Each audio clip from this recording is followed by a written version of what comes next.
오늘은 예수님이 이끄시는 교회 네 번째 이야기 두아디라 교회입니다. 두아디라 교회는 버가모 교회에서 이제 남동쪽으로 위쪽으로 올라갔다가 다시 이제 아래쪽으로 내려오게 되는데 남동쪽으로 약 60km 정도 떨어져 있는 교회인데요. 이 두아디라는 지역은 주님이 소아시아 7개 교회에 보내셨던 그 편지에 나오는 교회 중에 가장 작은 교회입니다. 두아디라는 이 도시가 가장 작은 도시이었기 때문이죠. 이 가장 작은 도시에 세워진 두아디라 교회이지만 오늘 말씀을 보게 되면 이 두아디라 교회가 정말 대단한 교회였음을 알게 되죠. 오늘 본문 말씀 한번 18절에서 19절까지 말씀 한번 같이 한번 다시 보도록 하겠습니다. 본문 18절에서 19절 말씀 함께 같이 보도록 하겠습니다. 시작. 두아디라 교회의 사자에게 편지하라. 그 눈이 불꽃 같고 그 발이 빛난 주석과 같은 하나님의 아들이 이르시되 내가 내 사업과 사랑과 믿음과 섬김과 인내를 아느니 내 나중 행위가 처음 것보다 많도다. 아멘. 지금 두아디라 교회에 말씀하시는 주님, 어떤 주님이시냐면 그 눈이 불꽃 같은 주님이시죠. 눈이 불꽃 같은 주님이 두아디라 교회를 보고 계셨고 알고 계셨던 것이죠. 동일하게 우리와 함께 하시는 주님은 불꽃 같은 눈동자로 우리의 모든 것을 보고 계시는 분이심을 믿으시기 바랍니다. 이름도 없이 빛도 없이 하나님의 나라를 위해 헌신하는 우리의 모습을 다 보고 계시고 다 알고 계신다는 거예요. 사람들은 몰라주어도 주님은 다 알고 계신다는 거죠. 주님을 사랑하는 마음으로 자신을 희생하며 헌신하고 충성하는 사람을 주님이 다 알고 계심을 기억하시기 바랍니다. 주님은 우리의 사업과 사랑과 믿음과 섬김과 인내를 알아주신다는 거죠. 여기서 19절 말씀에 내 사업가라고 이렇게 말씀하고 있는데 이 사업이라는 것은 우리의 행위를 말하는 것입니다. 결국 우리 주님이 우리의 행위, 그 행위가 무엇입니까? 사랑과 믿음과 섬김과 인내의 그 모든 행위를 주님이 알고 계시다는 것입니다. 이렇게 두아디라 교회는 믿음, 소망, 사랑 이 세 가지의 기독교 진리 가운데 행함으로 칭찬받는 교회이었던 것이죠. 사랑과 믿음과 섬김과 인내, 이 인내는 우리가 어떻게 이루어갈 수 있습니까? 소망 가운데 인내를 이루어갈 수 있게 되는 거죠. 그러므로 이 두아디라 교회는 사랑과 믿음과 소망의 이 진리 가운데 온전히 세워 있는, 그래서 주님께 칭찬받는 교회이었던 것이죠. 마치 데살로니가 교회가 그랬던 것처럼 이렇게 칭찬받았다는 거예요. 데살로니가전서 1장 3절에서 4절입니다. 너희의 믿음의 역사와 사랑의 수고와 우리 주 예수 그리스도에 대한 소망의 인내를 우리 하나님 아버지 앞에서 끊임없이 기억함이니 하나님의 사랑하심을 받은 형제들아 너희를 택하심을 아노라. 아멘. 사도 바울이 데살로니가 교회를 보면서 데살로니가 교회 성도들을 기억하면서 기도할 때에 이렇게 기도했다는 거죠. 그들의 믿음의 역사, 사랑의 수고, 우리 주 예수 그리스도에 대한 소망의 인내를 기억하고 그렇게 하나님의 사랑을 받았음을 감사하며 데살로니가 교회와 그 성도들을 위해 사도 바울이 기도했다 말씀하고 있습니다. 두아디라 교회는 믿음의 역사와 사랑의 수고와 소망의 인내로 하나님의 사랑하심을 받은 성도들이 모여있는, 성도들이 함께하는 교회이었던 것이죠. 게다가 점점 더 믿음의 진보를 이루어가고 있는 좋은 교회이었습니다. 내 나중 행위가 처음 것보다 많도다. 처음보다 나중이 점점 더 좋아졌다는 거예요. 두아디라 교회는 점점 더 믿음의 역사가, 사랑의 수고가, 소망의 인내가 풍성해져 갔던 좋은 교회였습니다. 우리가 가장 처음 보았던 에베소 교회와는 너무나도 다른 모습을 보여주고 있죠. 에베소 교회가 주님께 책망받은 이유가 무엇이었습니까? 처음 사랑, 첫사랑을 버린 것 때문이었죠. 예수님을 처음 만났을 때는 정말로 뜨겁게 사랑하였지만 시간이 지나가고 익숙해지다 보니까 점점 처음 사랑이 식어지고 마음이 굳어져 갔던 거예요. 그런데 두아디라 교회는 그렇지 않았어요. 두아디라 교회는 오히려 점점 더 사랑이 깊어져 간 거예요. 그렇게 사랑이 깊어지니 주님의 십자가의 길을 따라가는 것이 결코 어려운 길이 아니었던 것이죠. 예수님과의 사랑이 더욱더 친밀해지니 사랑의 수고가 즐거워요. 믿음으로 행함이 당당해져요. 소망 가운데 인내하는 것이 힘들지 않았던 것입니다. 왜냐하면 사랑은 모든 두려움을 이기는 능력이 되기 때문이죠. 우리의 삶 가운데 두려움이 있고 우리의 인생길에 걱정, 근심이 있지는 않습니까? 만약 그렇다면 다른 무엇보다도 먼저 예수님과의 관계를 점검해 봐야 할 것입니다.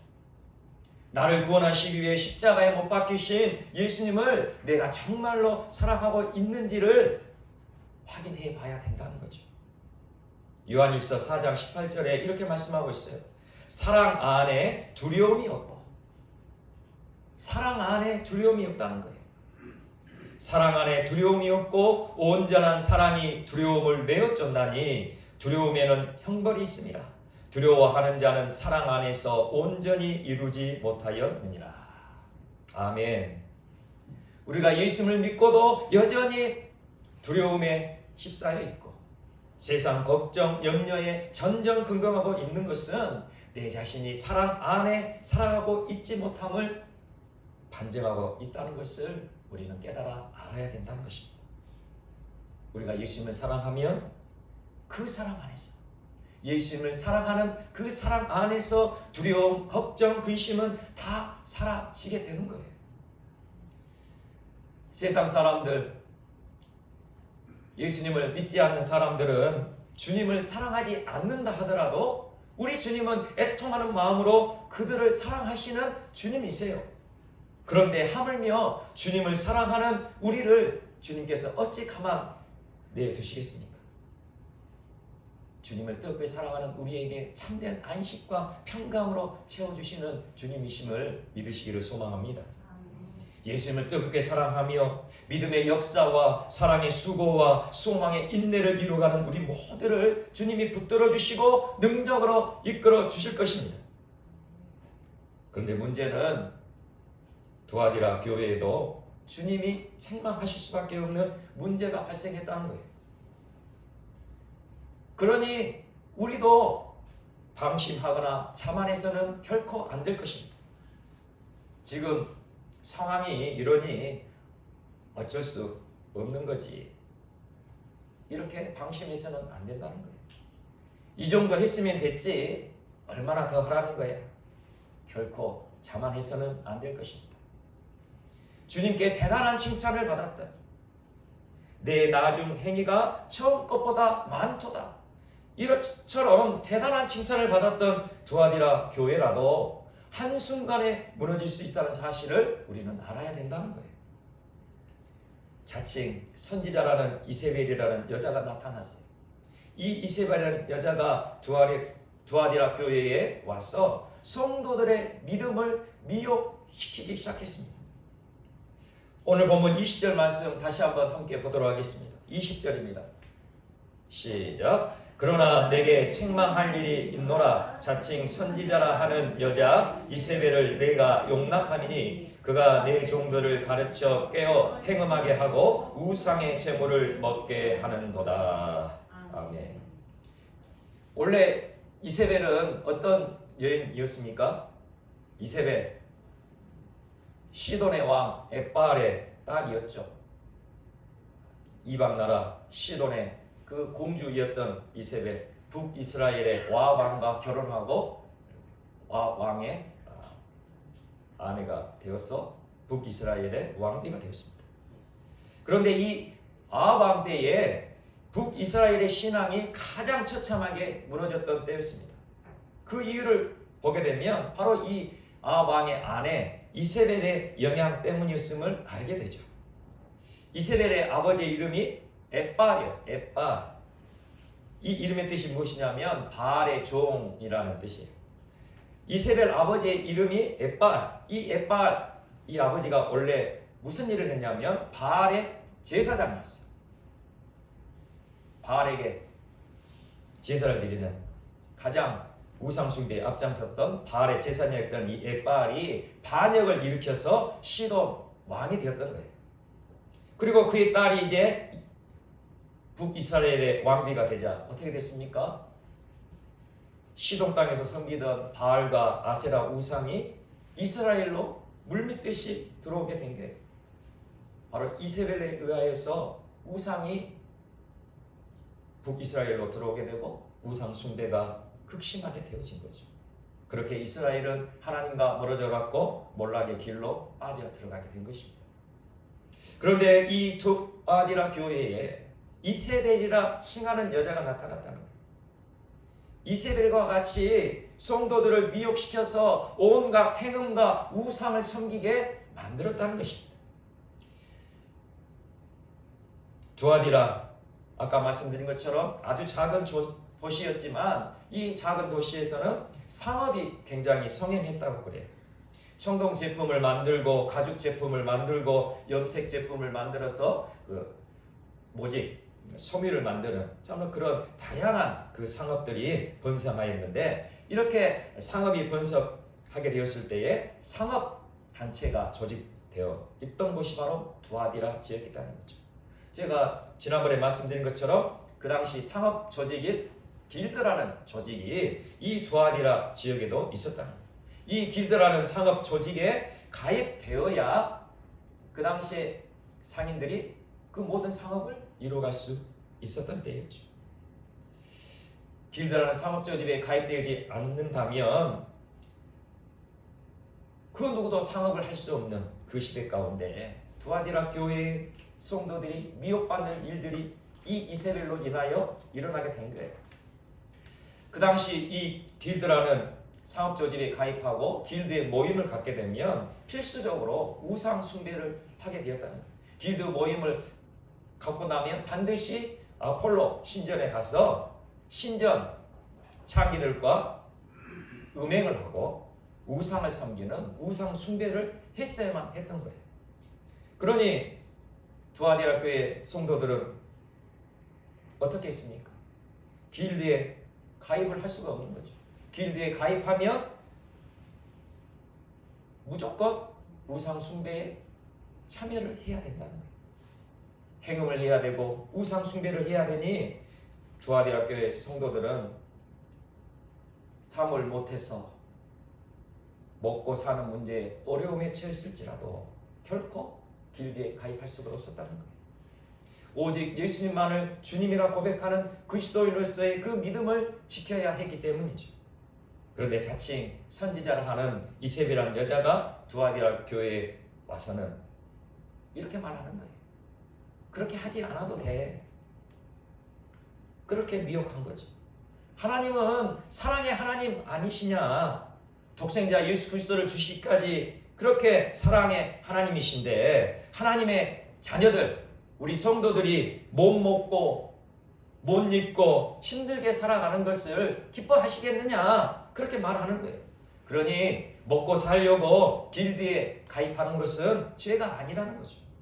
그러니 길드에 가입해서 우상 숭배하는 것을 하나님께서도 다 이해해 주신다는 거예요. 먹고 살려고 그러는데, 가족들 먹이려고 그러는데 하나님도 사랑의 하나님이시니 다 이해해 주신다. 에베소 교회, 버가모 교회, 다른 교회 성도들 한번 다 봐봐라. 길드에 가입하고 우상 숭배했어도 하나님께서 심판하신 거 봤냐? 오히려 잘 먹고 잘 살지 않더냐? 길드에 가입해서 돈도 많이 벌면 더 하나님을 섬기고 이웃들을 더 섬기고 그러면 하나님이 더 기뻐하시지 않겠느냐? 그렇게 말한 거예요. 그렇게 두아디라 교회 성도들의 마음이 조금씩 미혹되어 간 거죠. 결국은 아무도 이세벨의 말이 잘못된 것이라 말하는 사람이 없어지게 된 거예요. 하나님께서 가진 것이라 여기는 그 죄를 그렇게 용납해 버린 것입니다. 하나님께서 원하시는 거룩한 삶을 그렇게 포기해 버린 거예요. 하나님이 우리 한 사람 한 사람을 구원하신 이유가 무엇일까요? 우리가 예수를 믿고 구원받고 영원한 하나님 나라 천국에서 하나님과 행복하게 살게 하기 위해서 그렇게 구원하셨죠. 그러나 먼저는 하나님께서 우리를 구원하신 이유가 있어요. 레위기 11장 45절에 이렇게 말씀합니다. 나는 너희의 하나님이 되려고 너희를 애굽 땅에서 인도하여 낸 여호와라. 내가 거룩하니 너희도 거룩할지어다. 아멘. 하나님이 이스라엘 백성들을 애굽에서 구원해 내신 이유가 무엇이라고요? 이스라엘 백성의 하나님이 되려고. 이스라엘 백성의 하나님이 되는다는 그 의미가 무엇입니까? 너희가 거룩하게 살아가기를 원한다는 거죠. 너희들이 거룩하게 살아가면 내가 너희의 하나님이 된다는 거예요. 우리가 거룩하게 살아간다면 하나님이 하나님 되심을 우리의 삶 가운데 증거하게 된다는 거예요. 그러므로 하나님이 우리를 구원하신 이유는 우리로 거룩하게 살아가게 하기 위하심을 명심하시기 바랍니다. 하나님이 우리를 구원하신 이유는 이 땅 가운데 거룩하게 살아가게 하려고 우리를 구원하셨어요. 데살로니가전서 4장 7절에서 8절입니다. 하나님이 우리를 부르심은 부정하게 하심이 아니요 거룩하게 하심이니. 하나님이 우리를 부르신 이유는 거룩하게 하시기 위하여 부르셨다는 거죠.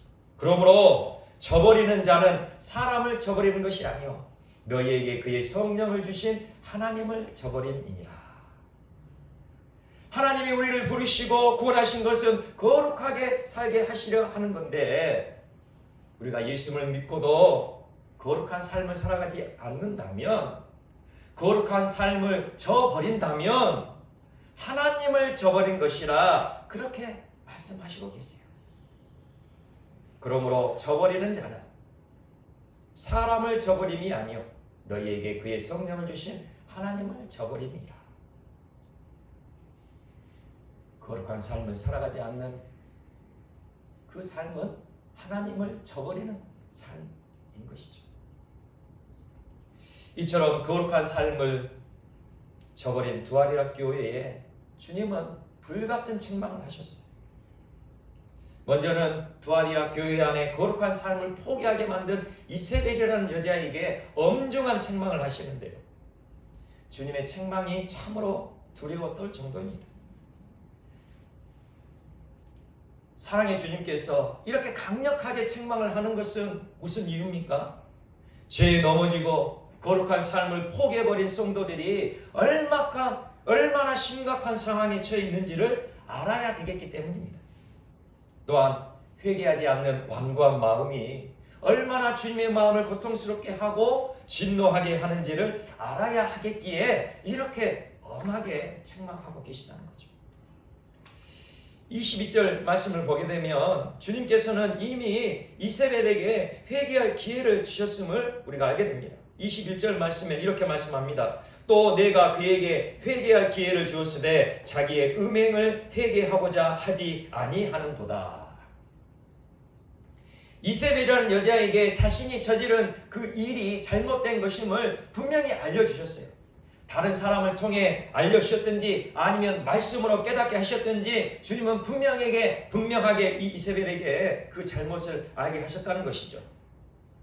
하나님께서 우리의 잘못을 들추어내시고 알게 하신 이유는 무엇입니까? 우리가 하나님 앞에 잘못했다는 것을 알게 되었을 때 진정으로 회개하게 하시기 위함인 것이죠. 그런데 잘못했다는 것을 알았으면서도 회개하지 않아요. 그러기에 주님이 지금 불같은 책망을 하시는 거죠. 무슨 책망입니까? 우리 한번 같이 보겠습니다. 22절에서 23절 우리 함께 보겠습니다. 22절에서 23절 시작. 볼지어다 내가 그를 침상에 던질 터이요 또 그와 더불어 간음하는 자들도 만일 그의 행위를 회개하지 아니하면 큰 환난 가운데에 던지고 또 내가 사망으로 그의 자녀를 죽이리니 모든 교회가 나는 사람의 뜻과 마음을 살피는 자인 줄 알지라. 내가 너희 각 사람의 행위대로 갚아주리라. 아멘. 볼지어다 내가 그를 침상에 던질 터요. 이 침상이라는 것은 한마디로 침대를 의미하는데 우리가 편히 쉬는 그 침대가 아니에요. 이 침상은 환자를 옮기는 침대를 말하는 거예요. 그 당시 환자가 아프면 그 침상에 태워서 의원에게 데려갔던 그 침상이죠. 그러니 무슨 말입니까? 주님이 말씀하실 때에 주님께서 우리의 잘못을 깨닫게 하실 때에 회개하지 않으면 질병으로 병원에 입원하게 할 것이고 그리고 큰 환난 가운데 던지겠다 또 말씀하시죠. 만일 그의 행위를 회개하지 아니하면 큰 환난 가운데 던지고 큰 고난과 시험에 빠지게 할 것이다. 그렇게 말씀하세요. 그리고 23절에는 또 무슨 말씀입니까? 내가 사망으로 그의 자녀를 죽이리니 심지어 사망으로 그의 자녀를 죽이시겠다. 그렇게 말씀하시는 거예요. 그래야니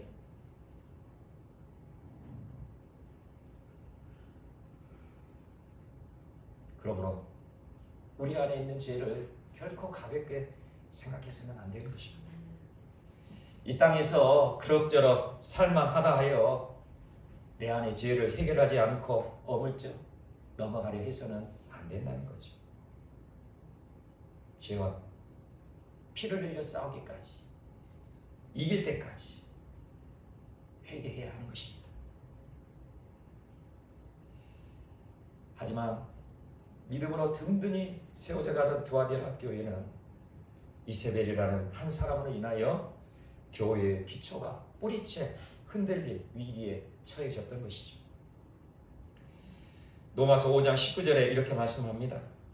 한 사람이 순종하지 아니함으로 많은 사람이 죄인될 것 같이 한 사람이 순종하심으로 많은 사람이 의인이 되리라. 아멘. 한 사람이 순종하지 아니함으로 많은 사람이 죄인되었다. 무슨 말씀입니까? 에덴 동산의 아담 그 한 사람이 하나님의 말씀에 불순종하여 죄를 짓게 되니 모든 인류에게 모든 사람에게 죄가 들어왔음을 말씀하고 있는 거예요. 그러니 나 한 사람의 잘못된 행동, 나 한 사람의 그 범죄로 인하여 우리의 가정, 우리 공동체 전체가 타락하게 될 수 있음을 명심해야 하는 것입니다. 죄의 파급력은 실로 엄청난 것입니다. 왜냐하면 죄는 권세가 있기 때문에 죄는 능력이 있어요. 우리의 감정과 느낌을 자극하는 능력이 있어요.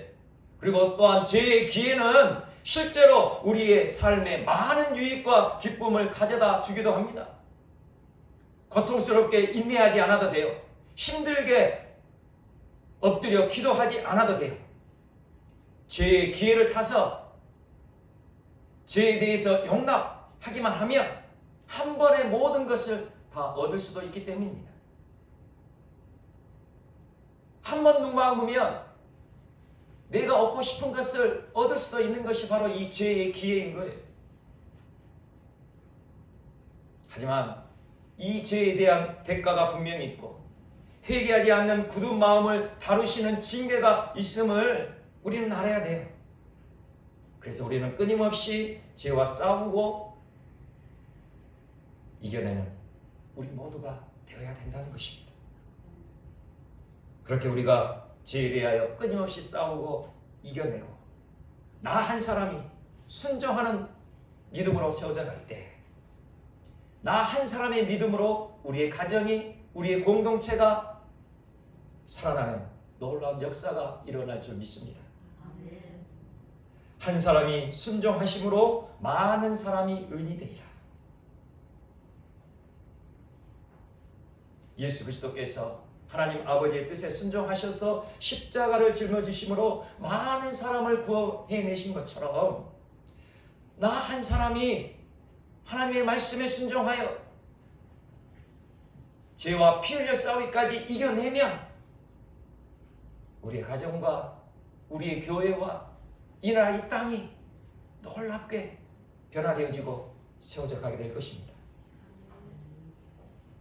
역대상 20장 말씀을 보게 되면 이스라엘 백성들이 블레셋과 전쟁을 하는 그런 말씀이 기록되어 있습니다.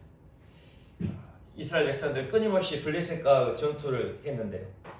이스라엘 백성들이 블레셋과 전투를 할 때에 엘하난이라는 사람이 골리앗의 아우 라흐미를 죽였다. 그렇게 기록하고 있습니다. 골리앗 누구입니까? 우리가 잘 알고 있는 사람이죠. 골리앗, 다윗과 골리앗. 키가 3m나 되어지는 거인 장수였죠. 그리고 그가 들고 온 창자루는 배틀채처럼 거대한 창이었어요. 배틀채, 우리 나이 드신 분들은 아시죠? 배틀 이렇게 짜는 큰 그 배틀채. 그 정도로 그 창자루가 컸으니 얼마나 힘이 세고 얼마나 키가 컸을까요? 그렇게 거인 장수가 이스라엘을 침략하여서 하나님을 모욕하여도 심지어 이스라엘 나라의 왕이었던 사울왕도 그 골리앗 장수가 두려워서 감히 대항하지 못하고 벌벌 떨고 있을 때에 소년 다윗, 그 소년 다윗이 하나님의 이름을 의지하여서 담대히 나아가 거인 장수 골리앗을 물쳤습니다. 그런데 역대상 20장 말씀을 보게 되면 골리앗 동생으로 거인이었던 나흐미를 무명의 사람 엘하난이 물쳤다는 놀라운 기록이 등장해요. 역대상 20장 5절에 이렇게 말씀합니다. 다시 블레셋 사람들과 전쟁할 때에 야일의 아들 엘하난이 가드 사람 골리앗의 아후 라흐미를 죽였는데 이 사람의 창자루는 배틀째 같았더라. 골리앗의 아우 라흐미가 든 창자루 배틀째 같았다는 거죠. 골리앗이 들었던 그 창자루와 똑같아요. 그러니 무슨 의미입니까? 골리앗의 아우 라흐미도 골리앗처럼 3m에 가까운 거인 장수였다는 거예요. 이 거인 장수를 전혀 이름이 알려져 있지 않은 엘하난이라는 사람이 담대히 나아가 그 골리앗의 아우 라흐미를 무찔러 죽였다는 거예요. 어떻게 이런 일이 생길 수 있습니까? 이스라엘의 왕이었던 그 사울왕도 벌벌 떨며 오줌을 지리며 그렇게 두려워했을 만큼 그렇게 키가 크고 장수였던 그 적장이었는데 다윗이 거인 장수 골리앗을 물쳤기 때문이죠. 다윗이 거인 장수 골리앗을 물친 이후로 이스라엘 백성들 안에 담대한 믿음이 생겨난 거예요. 믿음으로 행한 다윗을 통하여 공동체 전체가 믿음의 공동체로 변화되어진 거죠. 소년 다윗이 그 거인 골리앗 장수를 물친 것을 이스라엘 백성들이 다 보고 경험했잖아요. 그러니 이스라엘 백성들 마음 안에 하나님께서 함께 하시기만 하면, 하나님께서 나를 붙드시면 거인 장수도 별것 없네, 그런 믿음이 생겨났던 거예요. 그러니 엘하난이라는 이 무명의 사람, 골리앗처럼 거인 장수였던 그 아우 라흐미도 두려워하지 않고 그렇게 나아가 무찌를 수 있었다는 겁니다. 그러니 내가 먼저 믿음의 사람이 되어야 할 줄 믿습니다. 죄와 싸워 이기고 하나님께서 원하시고 기뻐하시는 거룩한 삶으로 승리하는 우리가 되어야 된다는 거예요. 그래야 나의 거룩한 삶을 보고 자라는 우리 자녀들이 믿음으로 세워져 우리 가정 또한 믿음의 가정으로 세워질 줄 믿습니다. 그래야 나의 거룩한 삶을 보고 영향받는 우리 교우들이 믿음으로 세워져 우리 교회가 믿음의 공동체, 예수님이 이끄시는 아름다운 교회로 세워질 줄 믿습니다. 우리 한 사람 한 사람이 먼저 믿음의 사람, 우리 한 사람 한 사람이 먼저 거룩한 삶으로 하나님께서 원하시고 기뻐하시는 믿음의 사람으로 세워지시기를 간절히 축원합니다. 내가 거룩한 삶으로 믿음으로 세워질 때 우리의 가정이 세워지고 우리 교회가 세워지고 이 나라 이 땅 가운데 하나님 나라가 온전히 세워질 줄 믿습니다. 이처럼 거룩한 삶을 살아가려고 애쓰는 그리고 힘쓰는 성도들에게 주님께서는 놀라운 축복의 약속을 해주셨어요. 오늘 본문 26절에서 27절 말씀 28절까지 한번 더 보겠습니다. 26절에서 28절까지 말씀 우리 함께 같이 읽겠습니다. 시작. 이기는 자와 끝까지 내 일을 지키는 그에게 만국을 다스리는 권세를 주리니 그가 철장을 가지고 그들을 다스려 질그릇 꿰뜨는 것과 같이 하리라. 나도 내 아버지께 받은 것이 그러하니라. 내가 또 그에게 새벽별을 주리라. 아멘. 내가 또 그에게 새벽별을 주리라. 이 새벽별, 계시록 22장을 보게 되면 예수님 자신이 예수님이 광명한 새벽별이라 그렇게 자신을 선포하셨으니 이 새벽별은 예수 그리스도이심이 분명하죠. 거룩한 삶으로 믿음으로 세워가려고 그렇게 예수고 힘쓰는 그 성도들, 바로 예수 그리스도께서 함께 하시는 그 은혜 가운데 믿음으로 살아가는 하나님의 자녀들 임을 믿으시길 소망합니다. 거룩한 삶을 살아가려는 그 삶 가운데 예수님께서 역사하신다는 거예요. 우리는 예수 그리스도 안에서 거룩한 삶을 지켜나갈 수 있음을 명심하시기 바랍니다. 예수님과 동행하지 않는 삶, 결코 거룩한 삶을 이루어갈 수 없어요. 에베소서 1장 4절입니다. 곧 창세전에 그리스도 안에서 우리를 택하사 우리로 사랑 안에서 그 앞에 거룩하고 흠이 없게 하시려고. 하나님께서 우리를 부르시고 택하셨는데 누구를 통하여 우리를 택하시고 부르셨습니까? 그리스도 안에서 우리를 택하사 우리로 사랑 안에서 그 앞에 거룩하고 흠이 없게 하시려고. 하나님께서 우리를 택하실 때에 예수 그리스도로 우리를 택하셨고 우리가 예수 그리스도 안에서 예수 그리스도와 함께 동행하는 그 믿음의 삶을 살아갈 때에 우리의 삶을 거룩하고 흠이 없이 그렇게 지키시고 붙드시고 역사하여 주실 것입니다. 그리고 우리가 예수님과 함께하며 거룩한 삶을 살아갈 때에 놀라운 권세와 능력을 허락하여 주세요. 이기는 자와 끝까지 내 일을 지키는 그에게는 만국을 다스리는 권세를 주리니.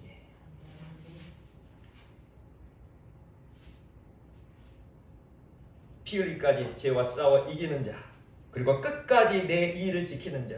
내 일이 무엇입니까? 거룩한 삶을 지키는 자, 끝까지 거룩한 삶을 지켜가는 자, 그에게 만국을 다스리는 권세를 주시겠다, 그렇게 약속하셨습니다. 이 놀라운 약속이 우리 모두에게 주어지는 축복의 약속의 말씀 되시기를 간절히 축원합니다. 그런데 우리가 생각해보면 우리 주님이 만국을 다스리는 권세를 주시겠다 그렇게 말씀하셨는데 우리가 성경 말씀을 아시는 분들, 또 신앙생활에서 우리가 좀 믿음이 있으신 분은 이런 생각이 드실 거예요. 지금 이 만국을 다스리는 권세 누가 갖고 있습니까? 지금 이 땅 가운데 만국을 다스리는 권세는 누가 갖고 있죠? 하나님의 허락하심 속에 공중 권세 잡은 원수 마귀가 지금 온 만국을 다스리는 권세를 갖고 있어요. 그러니 지금 이 땅 가운데 만국의 권세를 잡고 있는 원수 마귀가 있는데 어떻게 내가 이 만국을 다스리는 권세를 받을 수 있을까? 그렇게 좀 생각되어질 수 있겠죠. 그러나 우리가 만국을 다스리는 권세를 받을 수 있음도 바로 예수 그리스도로 인하여 받을 수 있음을 기억하시기 바랍니다. 시편 110편 1절입니다. 여호와께서 내 주에게 말씀하시기를 내가 내 원수들로 내 발판이 되게 하기까지 너는 내 오른쪽에 앉아 있으라 하셨도다. 아멘. 하나님께서 우리 주님에게 말씀하시기를 주님이 원수들로 주님의 발판이 되게 하기까지 그렇게 역사하시겠다 말씀하고 있습니다. 발판이 무엇입니까? 발판. 우리가 발로 디딛고 섰는 발판, 그걸 말하는 거예요. 그러니 우리 주님, 우리 예수님이 원수들로 발판이 되게 하시는, 원수들을 발로 깔아뭉기시는 분이 바로 우리가 믿고 있는 예수님, 나와 함께하고 계시는 예수님이시라는 거예요. 하나님은 이미 예수 그리스도의 발 아래에서 원수 마귀의 권세가 다 깨뜨려지게 하셨다는 것입니다. 예수님이 십자가에 죽으시고 3일 만에 부활하실 때에 모든 사망 권세를 깨뜨리시고 다시 살아나셨을 때에 모든 원수 마귀의 권세는 예수님의 팔 아래에서 다 깨뜨려졌음을 믿으시길 소망합니다. 그래서 우리는 그 예수 그리스도를 통하여 원수 마귀를 우리도 또한 우리의 팔로 짓밟고 뭉개고 승리할 수 있는 것이에요. 지금 이 말씀은 조금 우리가 이해하기 어려운데 고대 시대의 전쟁을 한번 생각해 보면 능히 짐작할 수 있습니다. 고대 시대의 전쟁을 해서 승리하게 되면 전쟁에서 승리한 장수가 그 패배한 적장이나 그 왕을 땅바닥에 엎드리고 발로 짓밟게 되죠. 승리했다는 그 승리를 선포하는 상징적인 행위입니다. 우리의 삶도 날마다의 영적 전투에서 이런 놀라운 축복과 능력을 힘입는 우리 모두가 될 수 있다는 거예요. 우리 주님께서 만국을 다스리는 권세를 우리에게 주셨기 때문에 우리는 결코 이 세상 가운데 두려워할 필요가 없는 거예요. 우리가 이 땅 가운데 살아갈 때 영적 전투에서 패배를 염려할 필요가 없는 것입니다. 담대하게 우리는 믿음으로 나아가면 되는 거예요. 예수 그리스도의 이름을 의지하여서 예수 그리스도의 이름을 선포하고 믿음으로 나가면 되는 거예요. 그런데 우리가 쩔쩔매고 두려워하고 뒷걸음질 치면 원수 마귀는 오히려 힘을 얻고 우리에게 더 크게 대적함을 명심하시기 바랍니다. 믿음은 쟁취하는 것입니다.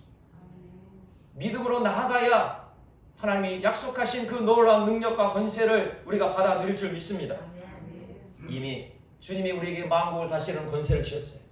로마서 16장 20절에 이렇게 말씀합니다. 평강의 하나님께서 속히 사단을 너희 발 아래에서 상하게 하시리라. 아멘. 믿음으로 나가는 우리의 발 아래에 원수 마귀의 그 권세는 다 깨트려지게 될 것입니다.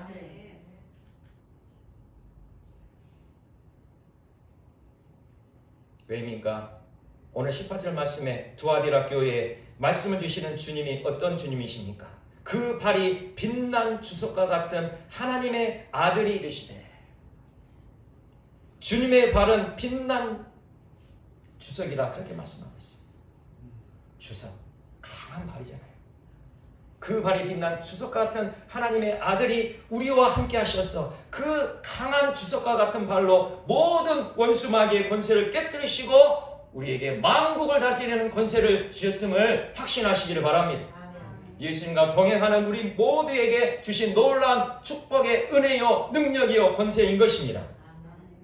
그러므로 이 자리에 함께하는 우리 모두는 예수 그리스도와 함께하는 그 믿음의 삶으로 거룩한 삶을 지켜나가시기를 간절히 소망합니다. 예수님과 동행하는 우리의 삶 가운데 원수 마귀를 우리의 발로 짓밟으며 뭉개며 승리하는 그 믿음의 삶을 살아갈 줄 믿습니다. 거룩한 삶으로 세워지는 교회에 주시는 이 놀라운 약속, 이 놀라운 약속이 우리들의 믿음을 통하여 아름답게 성취되기를 간절히 소망합니다. 거룩한 삶으로 세워지는 교회, 이 놀라운 약속이 우리 사랑의 교회 가운데 날마다 이루어져 우리 한 사람 한 사람을 통하여 우리의 가정과 우리의 교회뿐만 아니라 이 나라 이 땅 가운데 주님의 교회가 온전히 세워지는 놀라운 역사가 임하여지기를 간절히 축원합니다.